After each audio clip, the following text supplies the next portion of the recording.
What is Rhonda doing? What are you doing? She's making dinner. I thought you was fixing us a snack.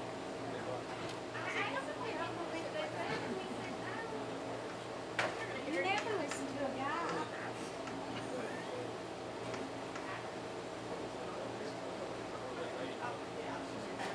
That's cute. Would we know her if we saw her? Hello, my brother. You having a good day? I don't know her. I don't know her. I don't.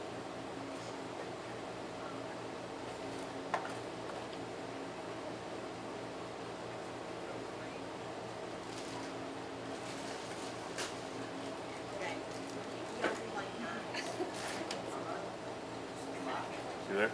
Brother Paul? He's got it up live and running. Are you good?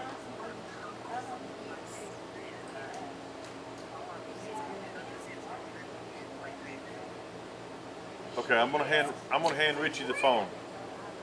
Here. This is Brother Paul Smith in Houston. Hey Paul, how you doing? Well, here we go, dudes and dudettes. What? I'm sorry, you got the floor. Rhonda?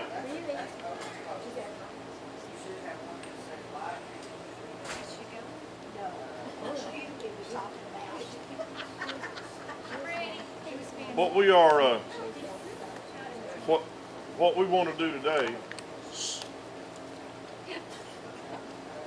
what we want to do today is go over several pieces of information, and be sure that everybody has the information you need to get to Israel. If we can get you over there, we can always get you home.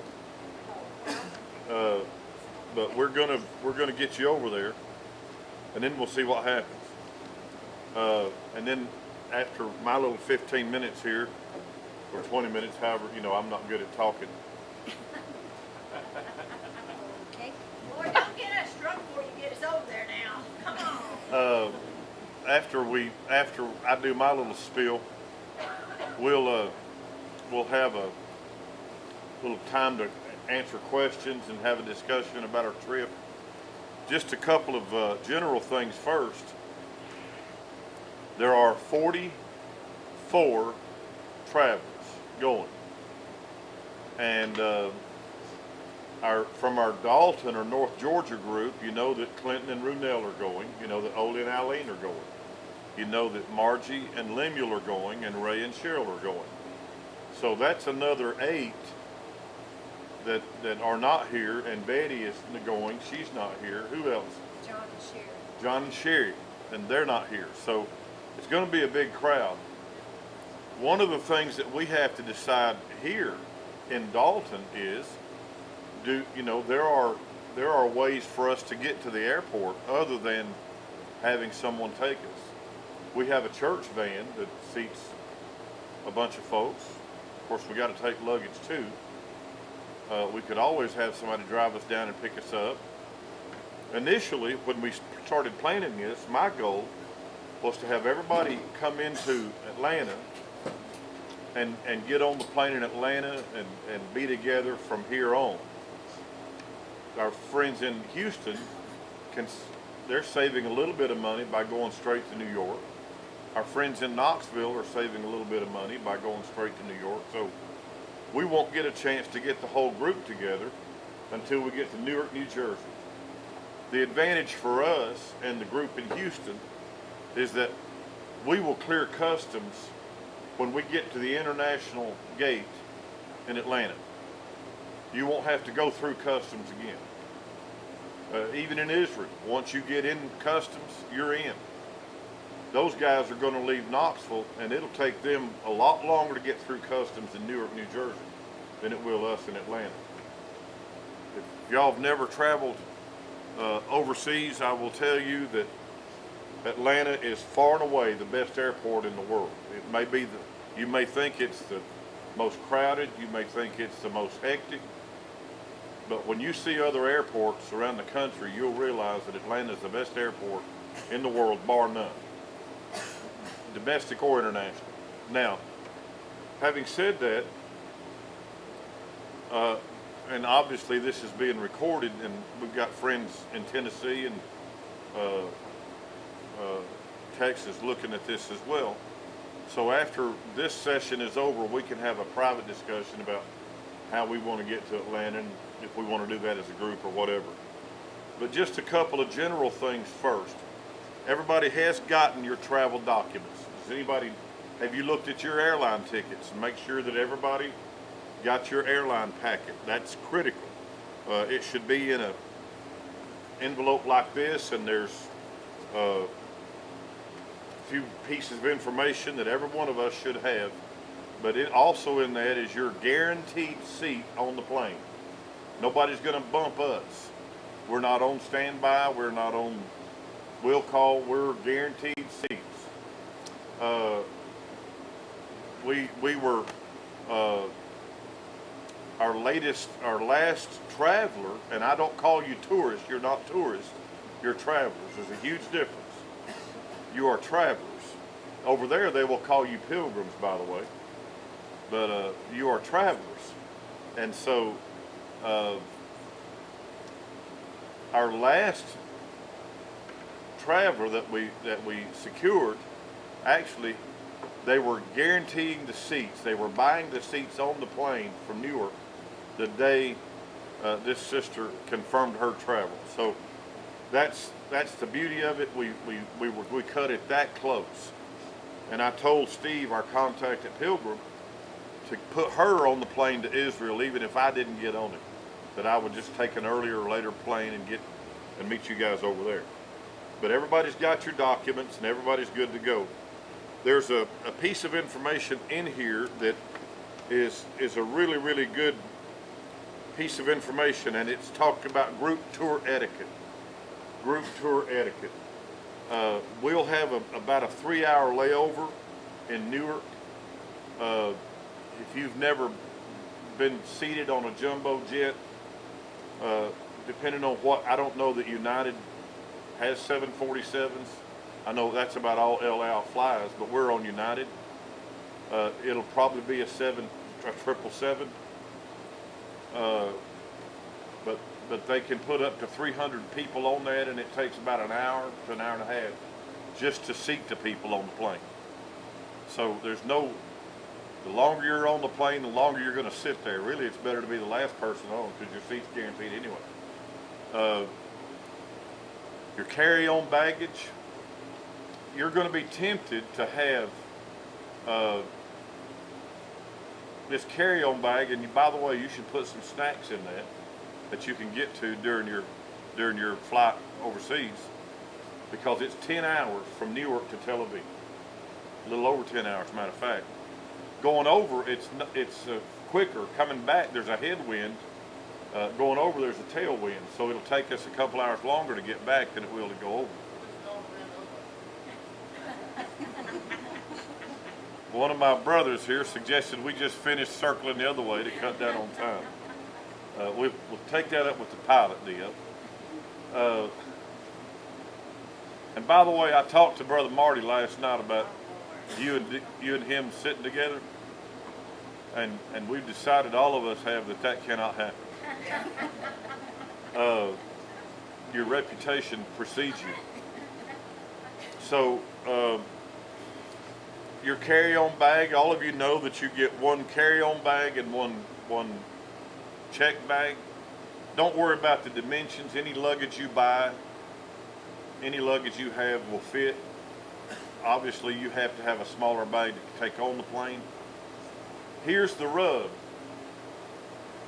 Somewhere you need either a backpack or a light bag or a fanny pack that you can put and put on the bus with you during the day, because the days we are traveling on the bus, of course, it'll be locked when we stop at these particular holy sites.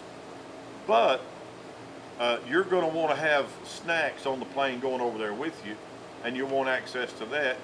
But once we get over there, getting on and off the bus, you're going to need 2 or 3 bottles of water a day. You're going to need something to munch on. We're on our own for lunch every day. We'll always stop someplace different. I mean, you won't get even though you'll see a McDonald's or a KFC or something like that, we're not stopping at them places. You can get a Big Mac here. You're going to get a falafel over there. But I'll talk about that in a little bit. But just be sure you put some snacks on your carry-on bag so you can get access to it. Let's see. Once we get on the ground over there, we'll be met by our guide and all of us. By the way, they will park the plane away from the terminal unless they've changed things since the last time I was there. The plane will be parked out in the middle of a field, and you'll walk down the steps and they will put you on a tram and take you to get your bag. Nobody does security better than the Israelis, and the best way they can stop the terminal from getting blown up is keep the planes away from it. They don't mind the plane getting blown up, they ain't gonna get the terminal blown up. So that's a joke, Paul. But anyway, don't be frightened because they'll take you out. 10 days later, we're leaving the same way. You'll go through customs and you will get on a tram. They'll take you out to the jet and you'll walk up there and get on the jet. But anyway, once we get on our bus, we're going to stay on the Tel Aviv-Jaffa coast, which is right near the Mediterranean, that night. And we'll have dinner together that night. And it's beautiful. It's right on the Sea of Mediterranean Ocean. It's got a beautiful ocean walk down there. You're going to love it. It's beautiful, one of the most pretty, beautiful places you'll ever see. And the next day we go up through Carmel and Mount Carmel. And by the way, to all of our ministering brothers and teaching brothers, each one of you are going to get an opportunity to preach at some of these holy sites. And any of the men who want to teach, we encourage you to do that and make that available. But you will know the day ahead or that night who'll be teaching at what place the next day. Once you get on the bus, don't claim the same seat for the whole trip. Swap around. If there's somebody you don't know, get to know them. But if you have a window seat, swap and sit on the aisle. Let somebody else have a window seat. That's always good. The guide will be talking as we're traveling through the day. He knows every square inch of Israel, and it's our trip. Everybody on the bus will be from our group. We can stop the bus anytime we want. We can start it anytime we want. If we want to sleep in an hour later or stay out an hour later, we can do whatever we want. It's our group. And as we go up through, you're going to hear different pronunciations. You'll hear the phrase, the traditional blank, or traditionally. When you hear the place specified as this is where this happened, or this is where this happened, that means it has been historically documented as a historical site and excavated as such. A lot of places you'll hear the word traditional. That means for centuries, millennia, it's been accepted that Peter walked on the water here, or Jesus fed 5,000 here, or this is the traditional yada, yada, yada. If they can't prove it authoritatively, they're not going to tell you it did. But you're going to hear that a lot. We will stop in Nazareth at the university where supposedly, traditionally, Gamaliel was, who was mentioned in the New Testament in the book of Acts. And this is in Nazareth, and supposedly Jesus and his brothers, as well as John the Baptist, all went to this yeshiva, which is a Hebrew word for school, in Nazareth. And you're going to see that. When we get to Capernaum, and we call it Capernaum, they will call it Capernaum. Capernaum. And because we've westernized a lot of words, and the Hebrew or the Israeli pronunciation is quite a bit different. Not unlike the word sepulcher versus sepulcher. We say sepulcher in our church, but it's a sepulcher. And everybody in the world says sepulcher except us. We call it sepulcher. Anyway, you'll hear those pronunciations different. When we get to Capernaum, you'll see St. Peter's home. This is documented as St. Peter's home, where Peter and Andrew grew up and where our Lord spent many nights there. You'll see the synagogue where he taught, where the centurion's servant was here. You'll hear we'll get to have church there. So, and then we'll go out on the Sea of Galilee. We'll go out on the Sea of Galilee and shut the boat off. One of our brothers will get to preach to us out on the Sea of Galilee. Not Brother Ole, because we do have to finish that day. It's not a midnight cruise. It's not a midnight cruise. Sorry, Brother Ole. We can give him a clock. One of your friends. Have an alarm go One of off. your friends said we could either give you an alarm clock or a life jacket. It really didn't matter. That's what my family said. So, we'll spend 2 nights in the Sea of Galilee, at the Sea of Galilee. And I have stayed at the hotel that we're staying at in Afghanistan. And it's a beautiful little hotel. And every night you can go down to the Sea of Tiberias, the Sea of Galilee, Gennesaret. There's 4 or 5 different New Testament words for it, but you can go down. I would encourage you throughout the course of our trip, don't be afraid to rent a taxi, but don't ever go by yourself anywhere. There's nobody more adventurous or more curious than I am, but I'm telling you, if you get off by yourself, then you're on your own, literally, 8,000 miles from home, and that's not a good feeling. But if you'll stay with a group, you'll always be safe. But anyway, you can go down to this beautiful lakeside marina. They have beautiful cafes, and there's usually a festival down there in the summer. It'll be fall when we're over there, but at any rate, it is a beautiful setting. While we're there, we will have a baptismal service in the Jordan River. And yes, you should wear a change of clothes under your robe. The robes will be there. You should have a change of clothes for that. No, Sydney, you will not have a hairdryer. So wear a baseball cap or something. But anyway, when you go to holy sites, forget holy sites for a minute. Ladies, I'm going to ask you, when you hear the word modestly, that doesn't mean dresses to the floor. That means wear slacks and keep your shoulders covered. That's what that means. You don't have to necessarily wear long sleeve shirts or jackets. You will need a jacket, but especially if the motor coach is cool, which you put 45 people on a bus, it'll get hot unless they turn the AC on. But take a jacket, keep a scarf with you. That way you can put it on your head. All of the holy sites, there's 5 or 6 different religions that control all of these holy sites. When you hear the term Christian in Israel, it almost unanimously means Catholic. Don't be insulted by that, and please don't try to convert anybody. They've been Catholics a lot longer than we've been Protestants. And you'll hear the word Arab Christian or Palestinian Christians. There are many Arab Christians who believe in Jesus Christ and have converted to Christianity. And I don't mean Catholicism, I mean Protestant evangelical Christianity. But so there's the Muslims, the Islams, the Muslim religion. There's the Jewish religion. There's Christianity, which is the Catholic Church. Then there's Protestantism, which is the Anglican Church, which runs a lot of the holy sites, especially the Garden Tomb, which is my favorite place.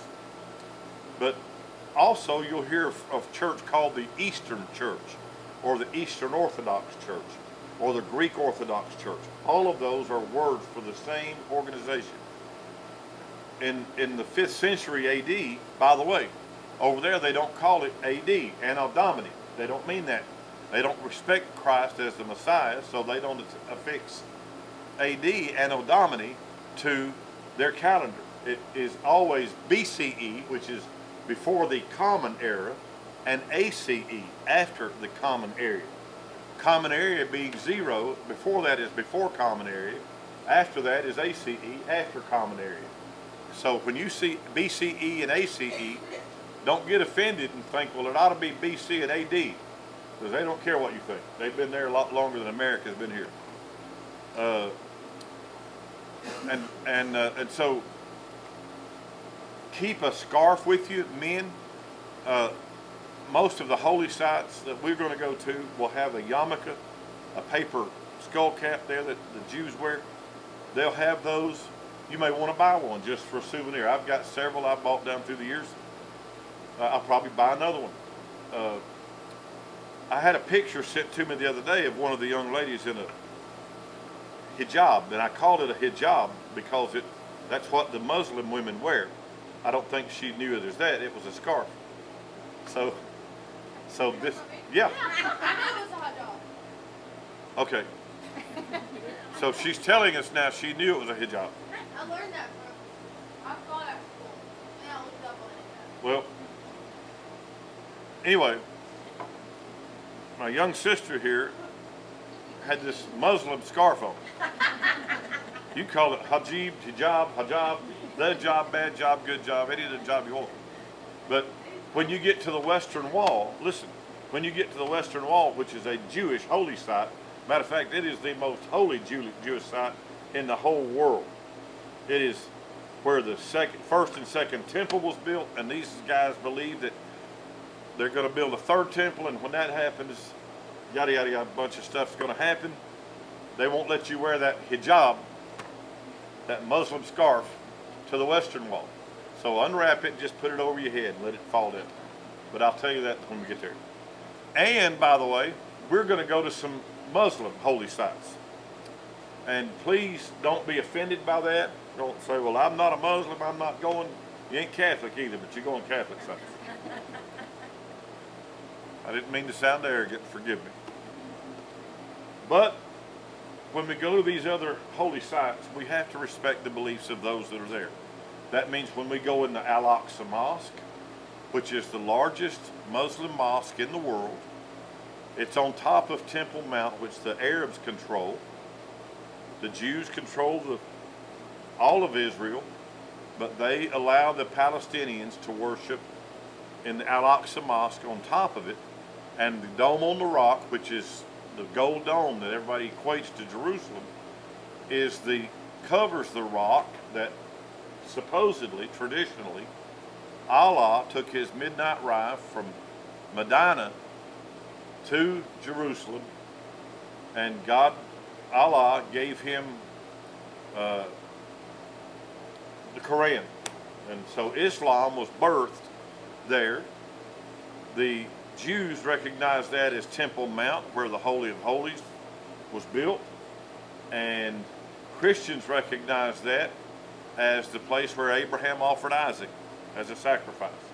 So all of the three holiest sites in the world come together at this one place.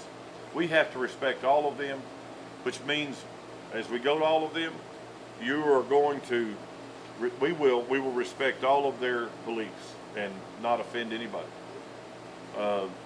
So, as we get on and off this bus, you'll need to keep, by the way, the driver will stay with the bus.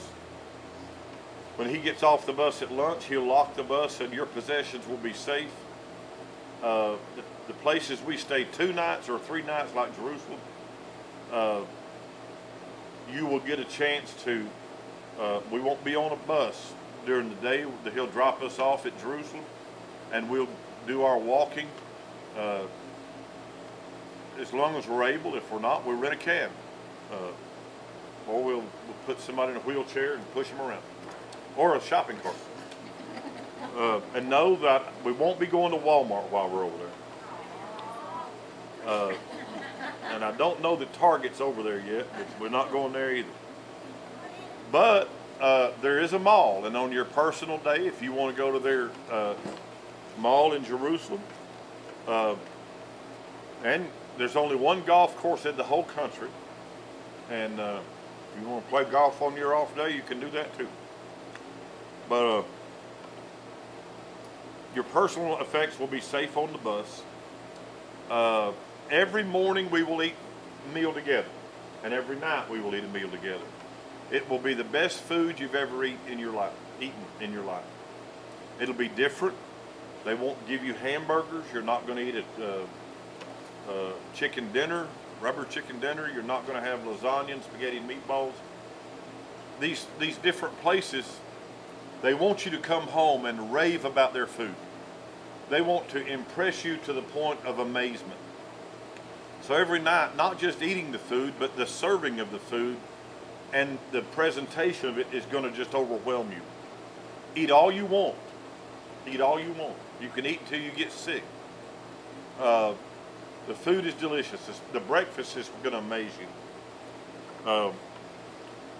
Goat milk and goat cheese really is wonderful.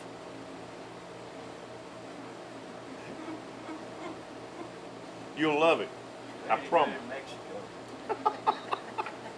You'll love it.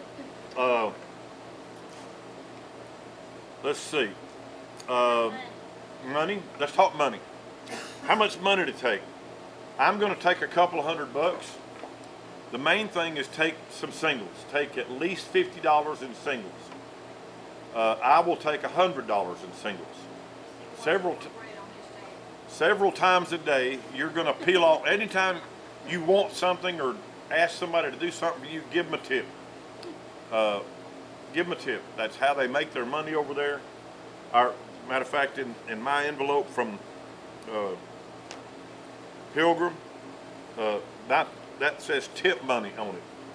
And there's a check in there made out to me, and I will cash that check and give that to our guide over there, and he will tip the host of these places we're going. That's how they make their money. At the end of the tour, each one of you are going to be given an opportunity to tip the driver and tip our guide. That's how they make their money. So if they do a good job, just reward them. If they don't worry about that. Take a couple $100. A lot of you I know have already bought your security pouches or your money belts, and that's fine. I will tell you, pickpockets are a problem over there. Pickpockets are a problem.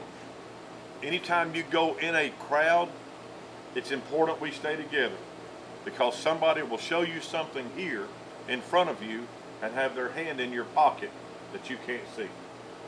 And part of what we're going to try to do is look out for each other.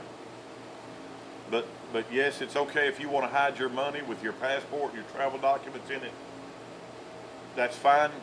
I prefer to leave my passport locked up in my backpack and leave it locked on the bus. Don't ever put your passport in your wallet or back pocket and take it with you all day. You don't have to do that. Let's see.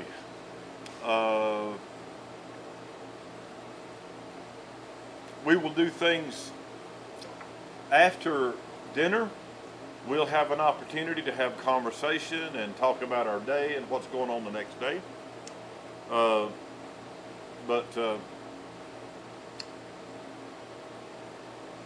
Somebody asked me already about washcloths. Everybody that's been over there said take a washcloth. Well, take a washcloth, for crying out loud. It's okay. Take one. Okay, wash it out, let it dry overnight, and pack it the next day. It's like socks. Don't take 10 pair of socks. Take 5 pair and rinse them out. It's okay. Here's the rule of thumb. Go ahead and pack what you think you're going to take, and then find a way to take half of that. That's the rule of thumb. Take half of whatever you think you'll need. Somebody asked me why. Why? Because you're going to want to buy stuff over there. One of the things that we're going to see is olive wood carvings. They're everywhere, and they're beautiful. One pastor friend of mine bought a olive wood nativity scene, and it was nearly $1,000, but it was the most beautiful thing you've ever seen. And it would have probably not have even sat on this table, which is 3 by 4, it looks like. But it would not have sat on this table. It was gorgeous. hand carved. All of this stuff is hand carved out of olive wood. They make little cups that we're going to receive communion in, and you can buy those little cups, and I give them away as gifts. I've received communion in them, both there and here stateside. So you're going to see these everywhere, but you're going to want to pack some of this stuff and bring it home. You're going to want to bring a scarf home. I brought an Arab scarf home, and we still use it in our Christmas play here in Dalton. We've used it for 10 or 12 years now. So you're going to want to pack stuff, leave some room in your suitcase, and I know they got those expandable thingies now. But leave some room to bring stuff back. Your credit cards and your ATM, your debit cards will work fine over there. Don't worry about exchanging money.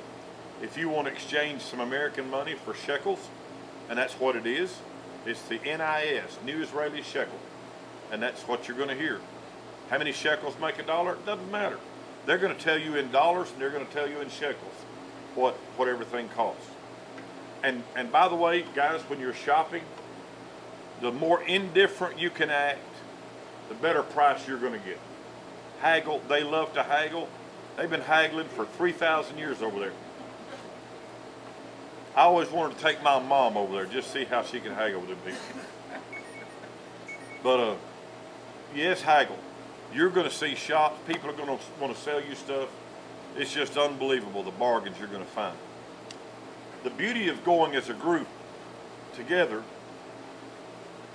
everybody in our group will be part of our circle of churches. And so when we started planning our tour, we cut out a lot of the commercial stuff that typically tour companies want to take us to, like a diamond exchange. Speaking of diamonds, leave your flashy jewelry at home. Rhonda. Leave your flashy jewelry. Men, don't take your $10,000 Patek Philippe watch or your Rolex over there. Get you a $15 Timex and wear it over there. Matter of fact, while I'm on that subject, it's okay to wear 2 watches, one for Eastern Standard Time and one for Israeli time. That way, if you decide to call home I'll call home, it's lunchtime. Don't do that, it's 3 a.m. over here. And they'll be angry at you.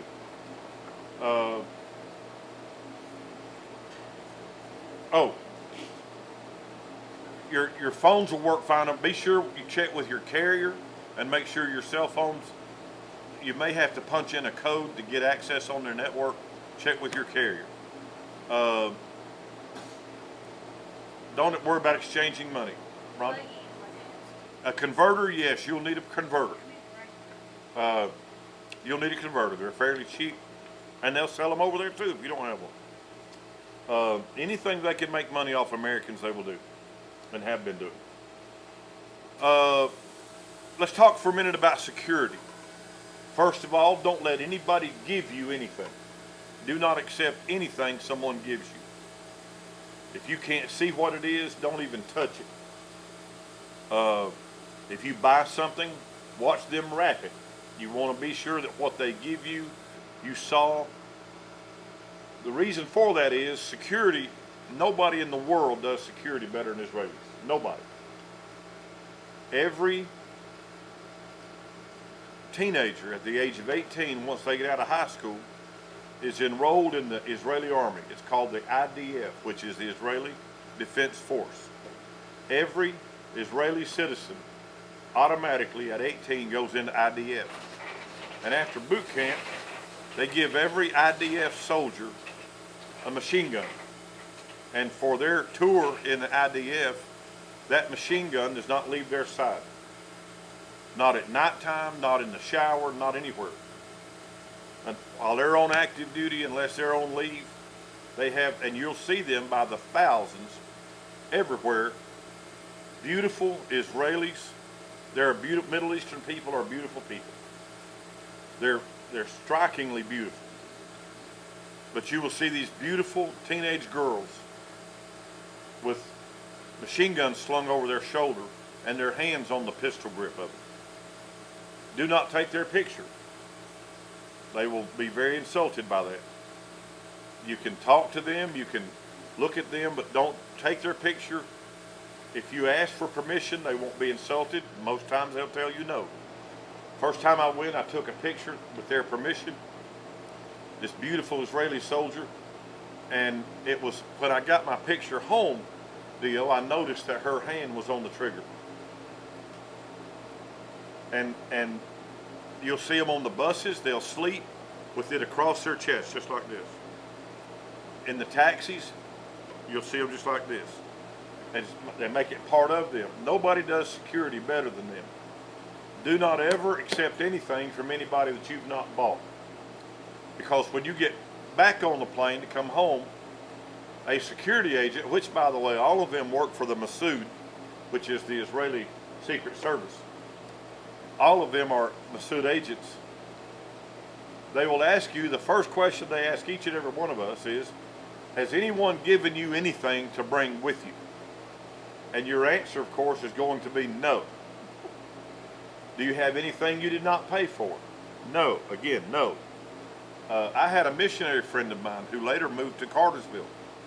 And Brother Billy gave me a package to bring home to his daughter, who was a member of our church. And he said, now, Pastor, they're going to ask you about this.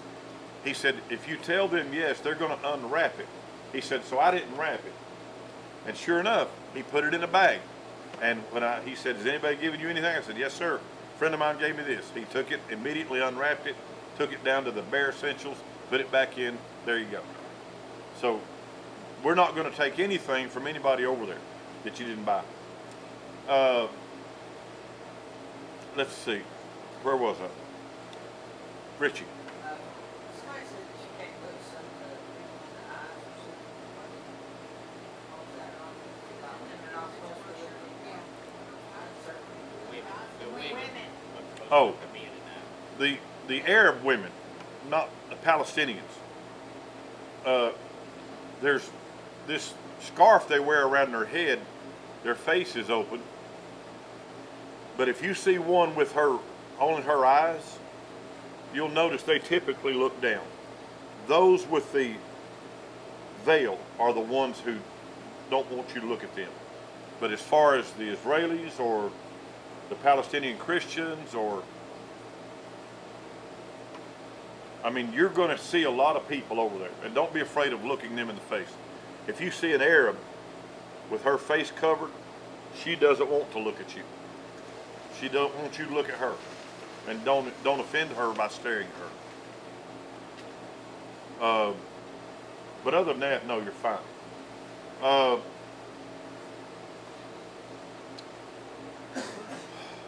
Our day typically will be about a 10-hour day. About a 10-hour day. There'll be some walking, not an extravagant amount. If you get tired, you can go back to the bus. There are some days I probably will stay on the bus. I'll have to pace myself. And it's perfectly fine.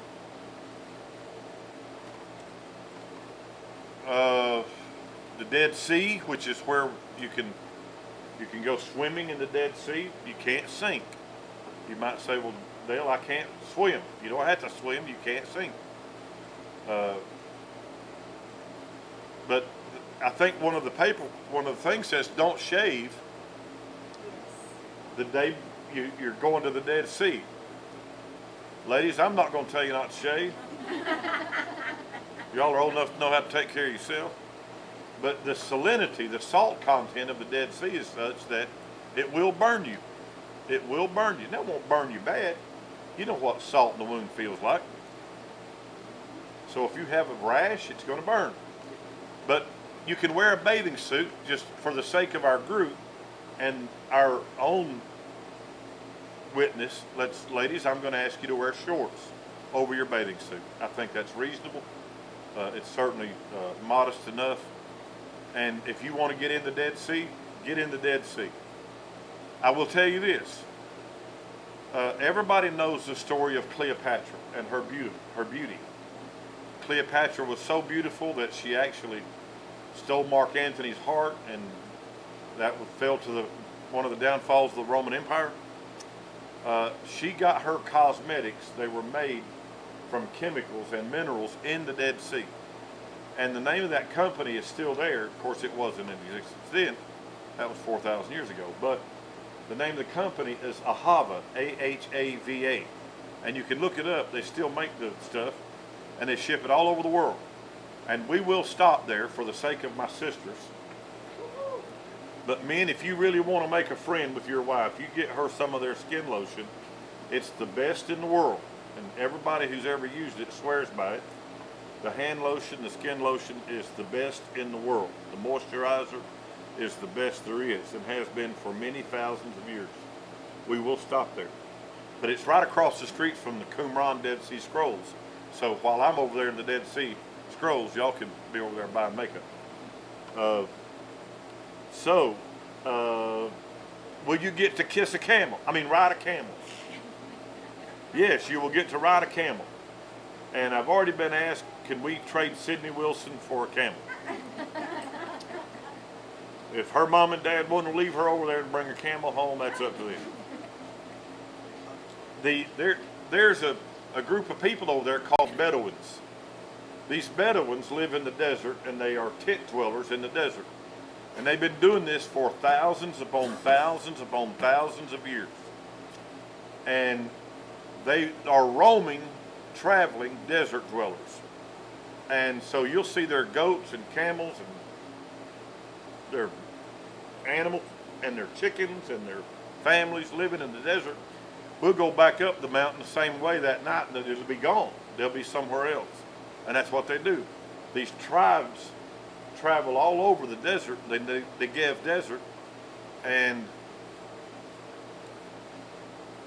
they will want you, and if we want to stop and have dinner with them or have a cup of coffee with them, we can do that. We can do that. They'll want you to eat dinner and spend the night with them. I wouldn't advise that, because you don't know what they're going to be eating, because they don't know what they're eating. But in Jericho, we will give you an opportunity to ride a camel.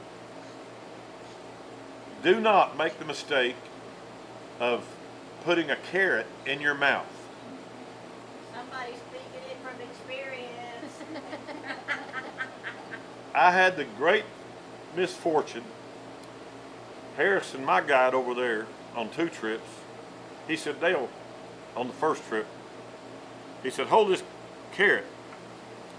So I had this carrot, and it was about 8 or 10 inches long, and I had this carrot in my mouth like that. And this camel, out of nowhere, his tongue was a foot long. It looked like a shingle. And it felt like a cedar-shaped shingle. I know y'all are laughing at this. It was a foot wide, and it felt like a sidewalk going up my face. And that camel licked my neck and chin and wrapped its tongue around that carrot and raked his tongue right up over my face.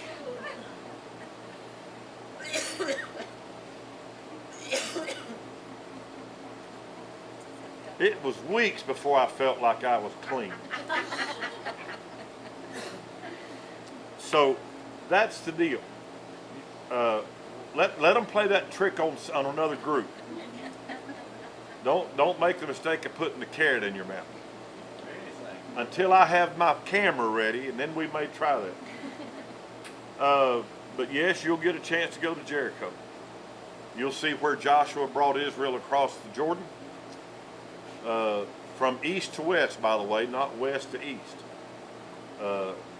Their 40 years in the wilderness got them around on the other side where Jordan is now. But you'll see that place where the Israelites crossed into the promised land and fought the battle of Jericho.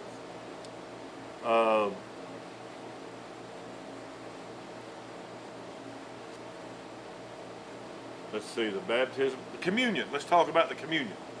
I was talking to my brother in Houston today, and we're in a dilemma here about our sacraments of our church. Our church teaches that we always receive the sacrament of foot washing and the sacrament of the communion at the same time, and so we are trying to work it out where. Wait till that call goes away. Paul's text a message. 0718 is the code. I just told the whole world mine.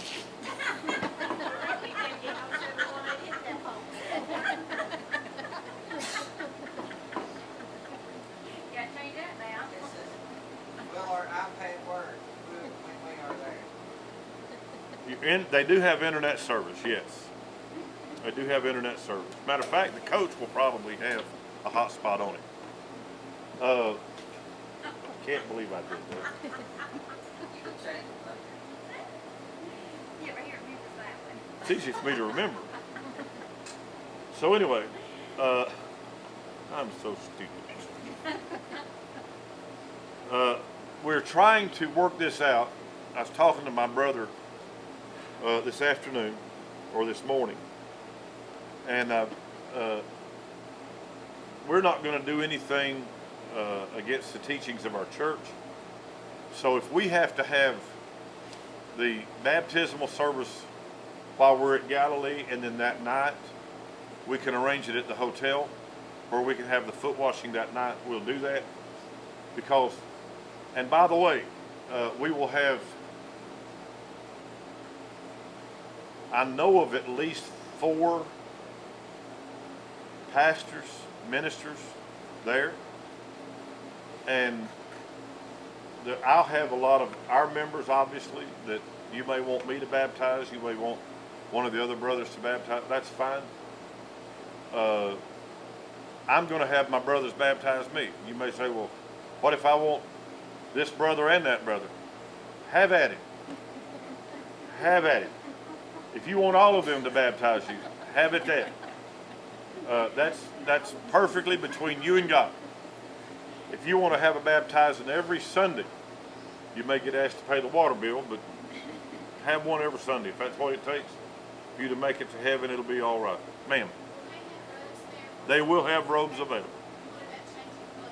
You'll need to change your clothes. You'll need to change your clothes. But now the beautiful part of it is we're staying in Tiberias that night. So depending on what time of day, of course, they have locker rooms there. You can change your clothes right there.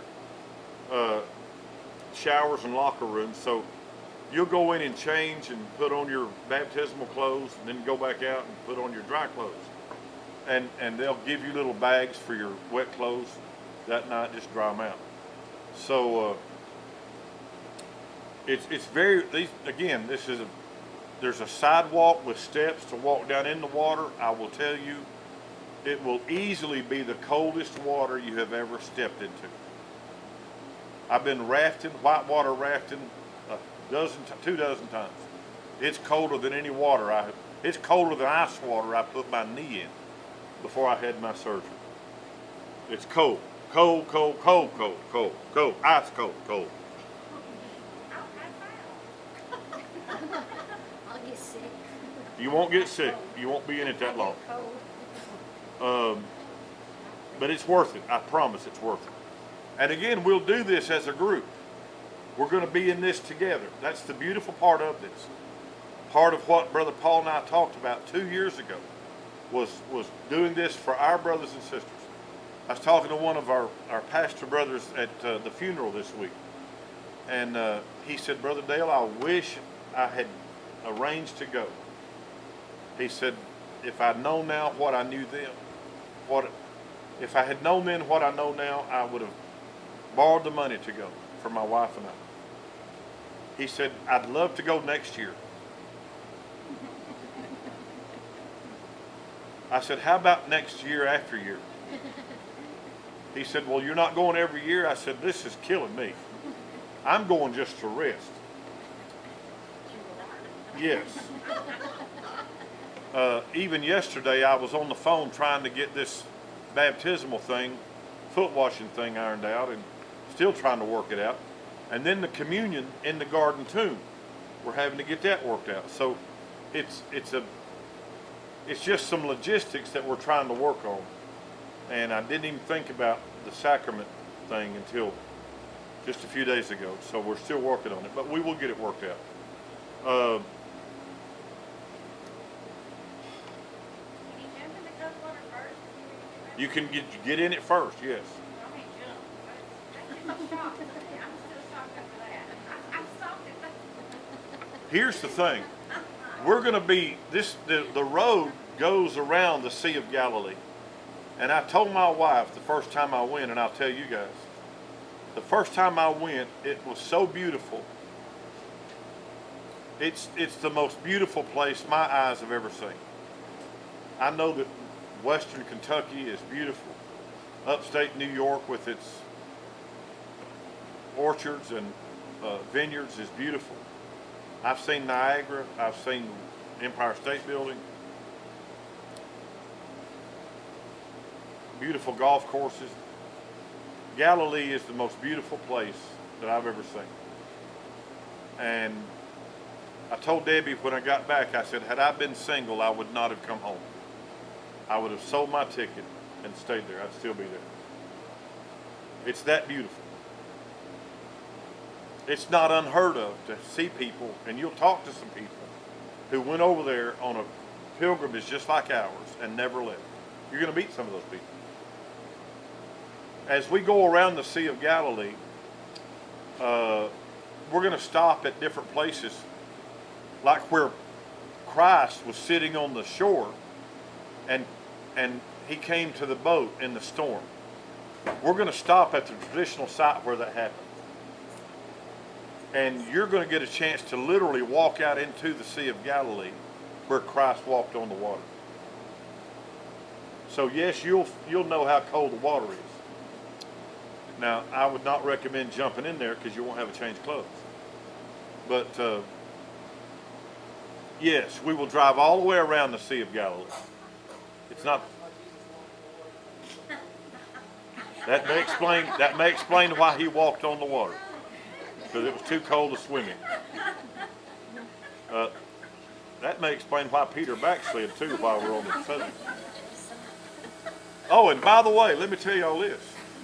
We will be able to have a service or a Bible study in the courtyard of the high priest Caiaphas' house, where Peter denied him.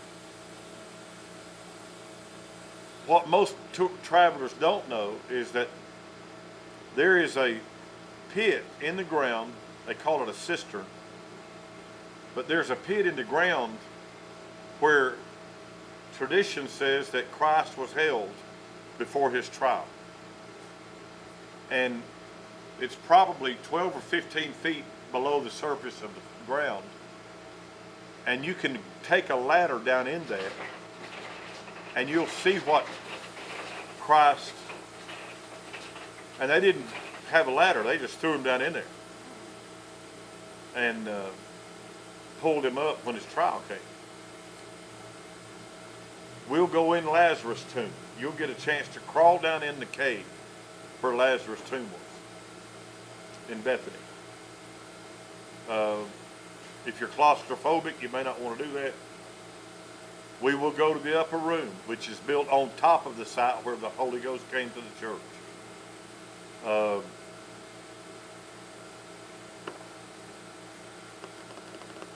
Yes, we will go to the Church of the Holy Sepulchre, which is supposedly where the Catholic Church recognizes the resurrection, but most Protestants recognize the garden tomb as the resurrection of Christ.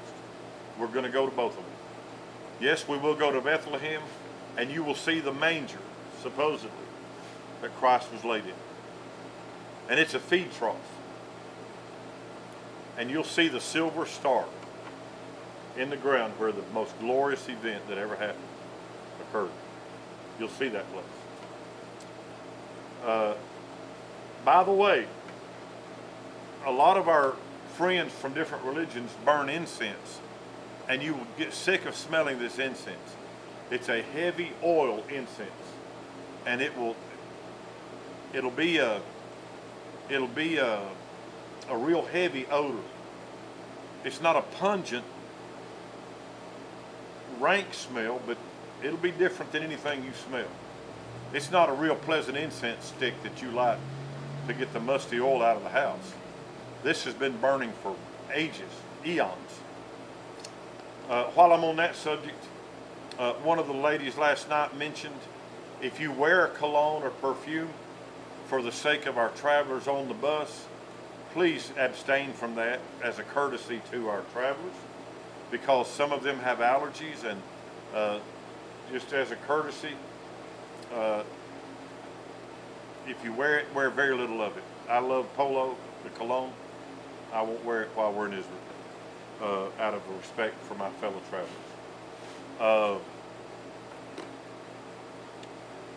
Any other questions? I would say this: if there is a,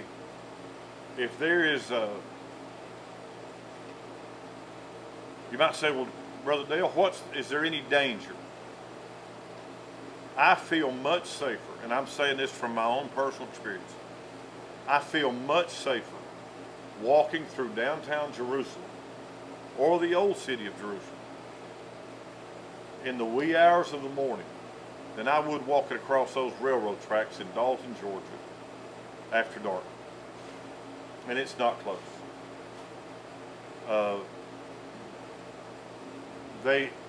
All of them, the Arabs, the Palestinians, the Jews, the Muslims, all of them, the Catholics, they want pilgrims in Israel. It's the lifeblood of the country. It's the economic lifeblood. Let's talk politics for a minute. They're not a fan of our current administration.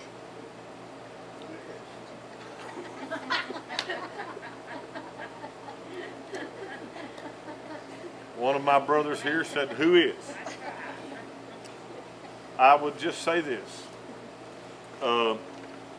I was in Israel when the Monica Lewinsky scandal broke.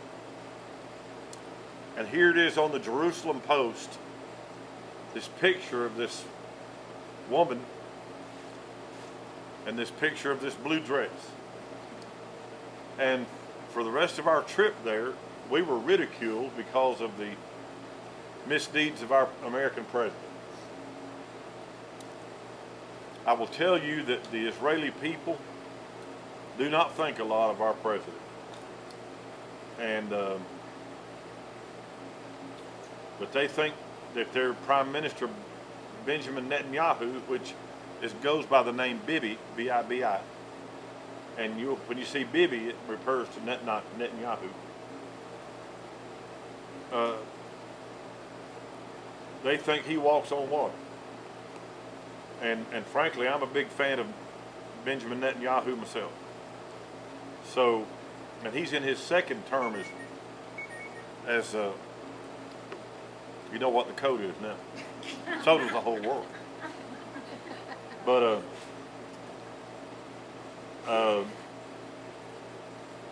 if you're a big fan of Mr. Obama's, I would encourage you not to wear a Obama t-shirt. It's not going to go well for you.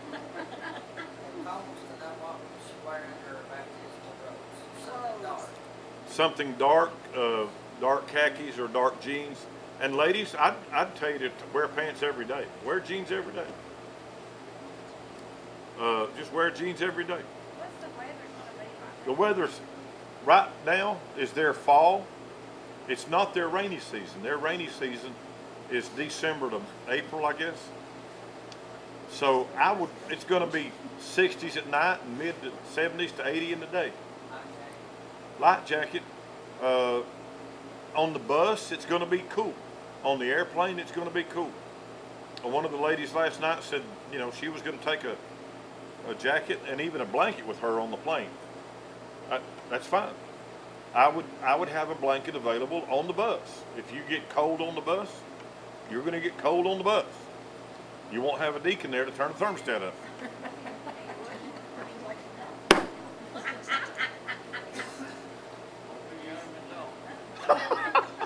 So, so I would say you can wear pants, jeans, dark clothes under your robe. Uh, but you know, I'll probably wear khakis every day, and I won't take 10 pair of khakis. I promise you. So you can wear pants in every place. Wear pants everywhere you want to go. Somebody said we had to wear long skirts. No, that's not true. Not true. I wasted my money yesterday. They want you to be modest, and by that they mean keep your shoulders covered and keep your knees covered. That means modest. That's their modesty over there. You'll be over there for over a week and you won't see a necktie the whole time you're over there. Unless it's some evangelical preacher that feels convicted and condemned if he don't wear one. Brother, I got another text. There you go. So, let's see. Tell me about gas masks. The what? Gas masks. In the mall. By the way, I took my personal day, one trip, and went to the mall. And I wanted to see what Israelis spend their money on. And there's a gas mask store in the mall. And their sign on the front window says,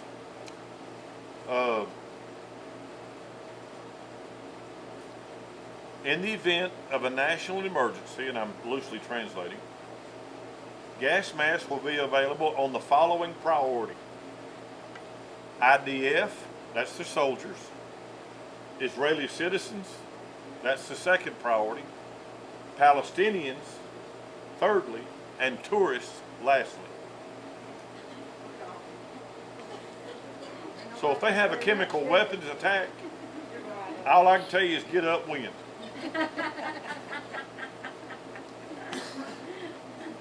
Because you ain't getting a gas mask. But they have the stores. You'll see them. Let me talk about lunch.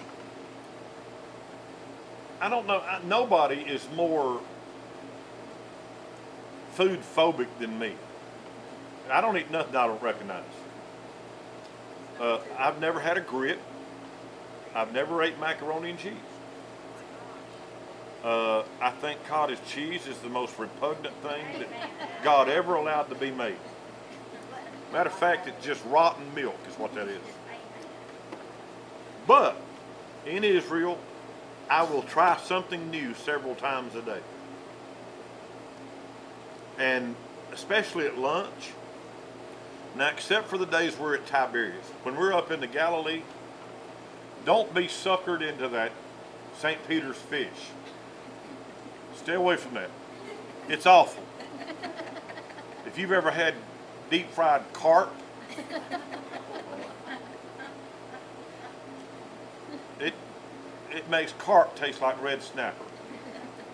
It's the most horrible tasting fish. But it's called St. Peter's fish because the Sea of Galilee is the only place in the world where they are. And it's what the fishermen used to catch with their nets. So, don't get the fish unless you just want to say, I had a St. Peter's fish. But order something off the menu, and if like a couple is there, order something and swap. Get something different. You may never get a chance to do this again. Please explore. Learn to appreciate different cultures. That's the thing. This is a whole different culture we're going to, and it's theirs. It's not ours. How are you going to know what You you're don't.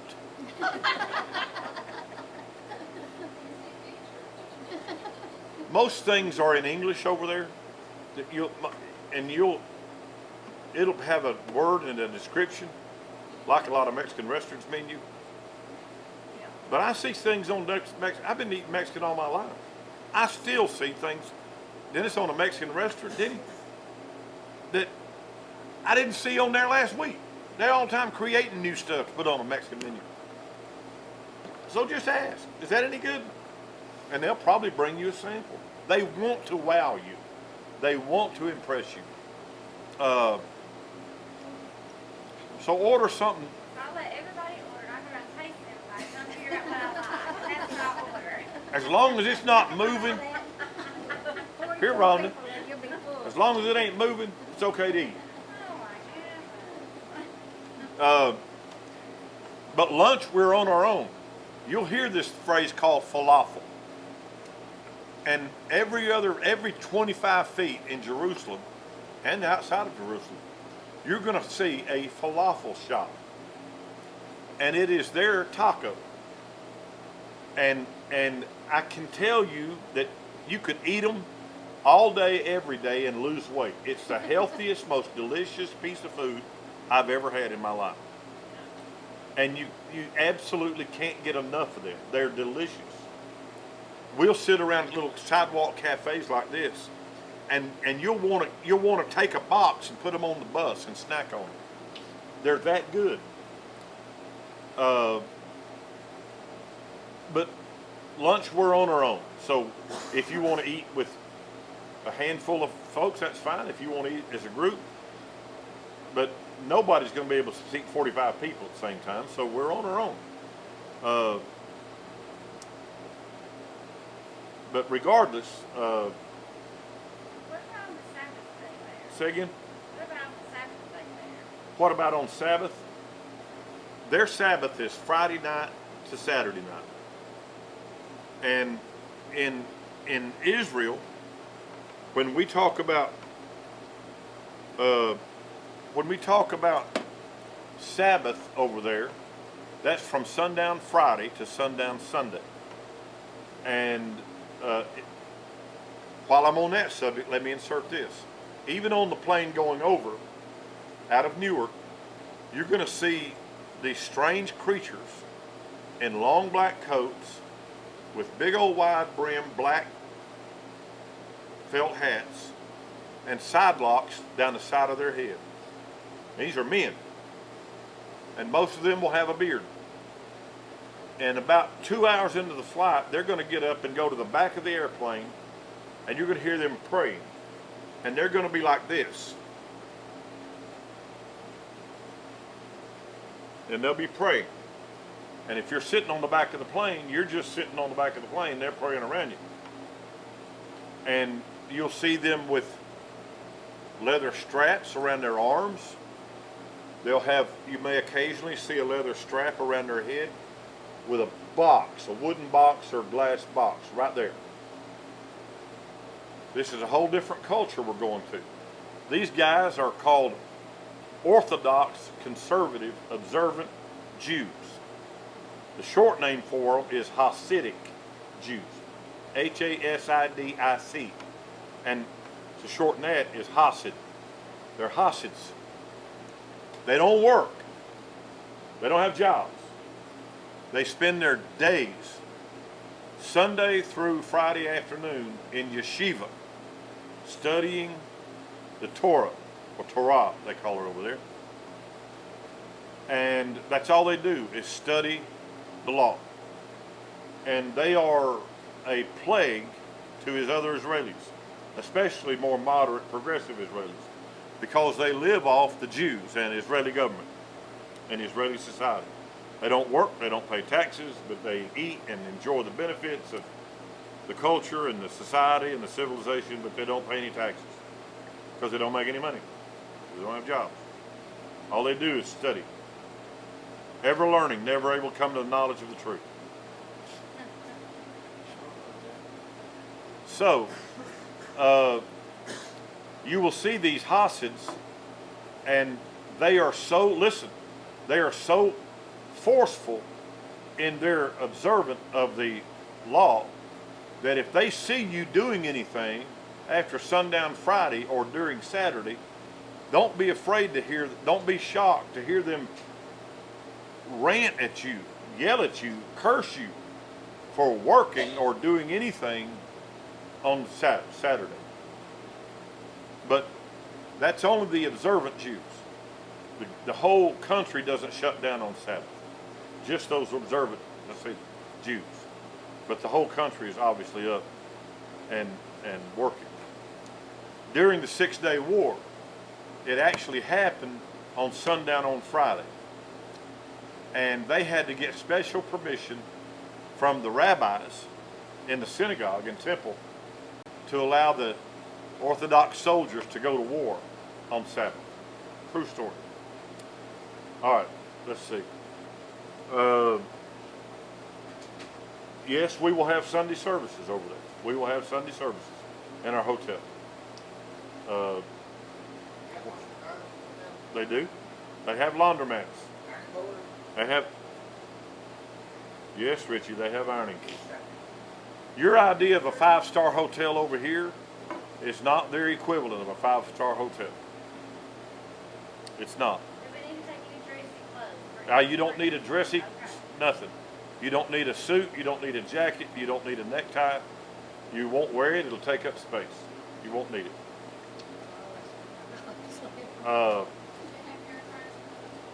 Some will and some won't. I would get a converter. We have irons in the room? Some will, some won't. Is everybody flying out of Atlanta or Texas? All of us, let's talk about this. Well, let's cover that after we end the broadcast. We'll cover that as a group here. Any more questions from our guys? Usually we were going last night, Huh? where they had built the bridge and Oh, one of the most exciting things that we'll do when we go to the Dead Sea, and that's a full day. It'll be a long day. That will be our longest day. We will have an early breakfast and get on the coach, and we will, as we go down, Jerusalem's on a mountain. As we leave the mountain and start down into the desert, we'll go on the old highway, which is, you'll pass this place called the Good Samaritan Inn, which supposedly has been built on the site of the incident where the Good Samaritan incident happened. As we go down to the Dead Sea, we'll see the Qumran, the Dead Sea Scrolls, the Essenes. We'll stop at the Ahava factory. We'll go to En-Gedi, which is mentioned prominently by David in the Old Testament. We'll go obviously to the Dead Sea. We'll go to Jericho, but the most significant place to me there is a place called Masada, and you can look it up. But it's the place where the last of the Jews, after the Jewish revolt in 66 AD, the last of the Jews died. They had gone to Masada. It's a mountaintop palace, and their hanging gardens was one of the 7 wonders of the ancient world. And it was Herod's winter palace. And the Zealots who started the war in Jerusalem, the revolt, the Zealots, after Titus surrounded Jerusalem and laid siege to Jerusalem, those Zealots escaped and went to Masada. And they went up the snake path and overthrew the guards, killed them all, and 960 something Jews, maybe 980, something like that, not quite 1,000 Jews, barricaded themselves in Masada. And so they defended themselves so well that Titus, after he had conquered Israel and Jerusalem, the last holdouts were these Zealots at Masada. Titus goes to Masada and he can't overthrow them. For years they laid siege to it, and the Zealots just lived life normal. You can see the encampments from Masada. You can see the Roman encampments. Titus decided he would, because he had soldiers and he had captives, he took a ramp. He got engineers from Rome, and they built a ramp from the desert floor to the top of this mountain. And the Jews, of course, saw them building this, and they knew their days were numbered. They got the ramp finished, and the day before Titus was about to overthrow Masada, the Jews selected 10 men those 10 killed all of the Jews. And those Jews died together and allowed the soldiers to kill them. Those 10 selected one to kill 9. He did. He killed the 9. They volunteered. They laid down and let him kill them. Then the one fell on his sword and killed himself, because they believe that a God will forgive a just murder but not forgive suicide. The Jews believe that. So that way only one would need forgiveness rather than all 900. And so the next day when the Romans broke into Masada expecting a fight, they found all of these corpses. And the way we know this story was one mother and her 2 young children hid in a grain barn rather than allow her children to die. And she told this Roman general the story. And to this day, every Israeli soldier to this day that is sworn into the IDF takes their oath on Mount Masada and swears on his life, never again. And that's the oath of the Israeli soldier. It's one of the most inspiring things you'll ever see. And you don't have to walk the snake path. You can actually ride the cable car, which is what I do. But you can go the snake path if you want to. It just takes you about 3 hours. Most people who take the snake path up ride the cable car down. Any more questions? What time do they need to leave the dog? The plane leaves Dalton, Atlanta at 4:45 or no, at 11.